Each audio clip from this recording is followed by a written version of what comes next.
Assalamualaikum warahmatullahi wabarakatuh. Kami dari kelompok 10 akan menjelaskan tentang materi korupsi dan perilaku koruptif, integritas, serta sejarah perkembangan korupsi di Indonesia. Oke, langsung saja saya akan menjelaskan tentang apa itu korupsi, integritas, dan perilaku koruptif. Yang pertama yaitu korupsi.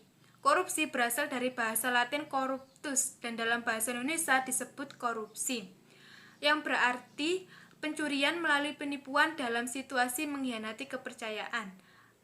Jadi dapat diartikan bahwa korupsi merupakan perwujudan immoral dari dorongan untuk memperoleh sesuatu dengan metode pencurian dan penipuan, atau dapat diartikan sebagai pemanfaatan kekuasaan untuk mendapatkan keuntungan pribadi. Sedangkan dalam ajaran Islam, korupsi merupakan suatu tindakan yang bertentangan dengan prinsip keadilan dan tanggung jawab. Yang kedua yaitu integritas, di mana integritas ini memiliki arti sikap yang teguh mempertahankan prinsip, tidak mau korupsi, dan menjadi dasar yang melekat pada diri sendiri sebagai nilai-nilai moral. Adapun ciri-ciri orang yang termasuk integritas, yang pertama yaitu orang yang bertindak sesuai dengan ucapannya. Kedua, orang yang sama di depan dan juga sama di belakang. Ketiga, orang yang konsisten antara apa yang diimaninya dengan apa yang dilakukannya. Dan yang ketiga yaitu perilaku koruptif.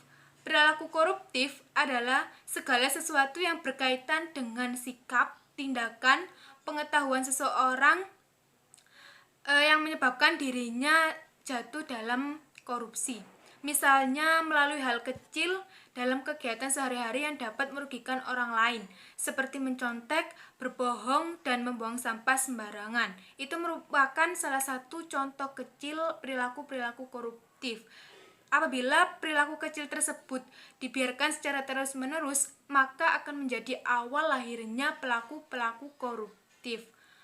Itu saja yang dapat saya sampaikan tentang materi apa itu korupsi, integritas, dan perilaku koruptif. Untuk materi berikutnya akan dilanjutkan oleh teman saya. Sekian dan terima kasih. Wassalamualaikum warahmatullahi wabarakatuh. Di sini saya akan melanjutkan presentasi dari teman saya, yaitu anatomi korupsi.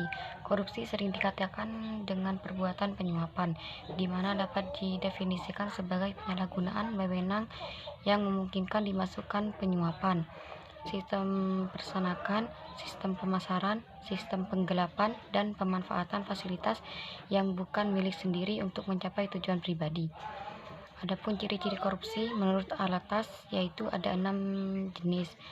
Yang pertama, jenis 1 korupsi transaksi, yang kedua korupsi dalam bentuk pemasaran, yang ketiga korupsi definisi, yang keempat korupsi investif, yang kelima korupsi otogenik, yang terakhir korupsi dukungan.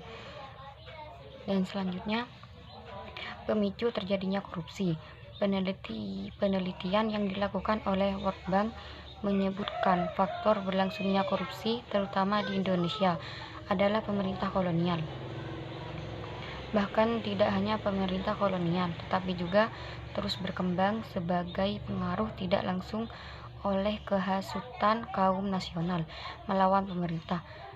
Pemicu lainnya adalah bertambahnya jumlah pegawai negeri secara cepat dengan gaji mereka menjadi sangat kurang.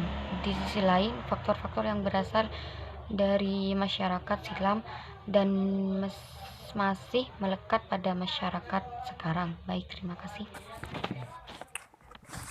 Assalamualaikum warahmatullahi wabarakatuh. Baik, di sini saya akan menjelaskan tentang sejarah perkembangan korupsi di Indonesia. Pada umumnya, korupsi di Indonesia ini sudah menyebar luas atau membudaya pada zaman dahulu, ataupun itu di Orde Baru, Orde Lama, dan berlanjut hingga era reformasi. Pada masa perkembangan korupsi ini, membudaya atau menyebar luas, berbagai upaya telah dilakukan untuk memberantas korupsi. Tetapi hasil masih saja sama, korupsi tetap banyak yang melakukannya. Pada masa Orde Lama, dibentuk Badan pemberantas korupsi, yaitu Panitia Rektoring Aparatur Negara atau PARAN, yang dibentuk berdasarkan Undang-Undang Keadaan Bahaya yang dipimpin oleh A.H. Nasution, dibantu oleh Profesor Muhammad Yamin dan Ruslan Ahdal Qani. Kemudian dilanjut pada masa Orde Baru. Pada masa Orde Baru ini juga dibentuk Tim Pemberantas Korupsi atau TPK yang diketuai oleh Jaksa Agung pada tahun 1970. Kemudian yang terakhir yakni pada era reformasi. Pada era ini hampir seluruh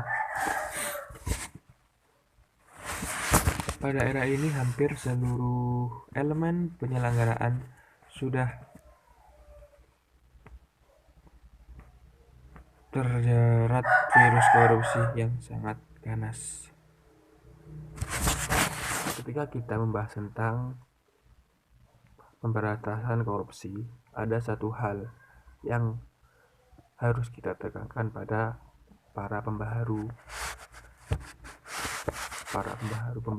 dalam setiap upayanya untuk memberantas korupsi, yaitu menyadari bahwa korupsi tidak akan pernah dapat diberantas sampai bersih atau tidak berbekas lagi. Dan satu hal yang harus difahami oleh para pembaharu anti korupsi, bahwasanya korupsi bukanlah sesuatu yang sudah niscaya ada di dalam budaya masyarakat.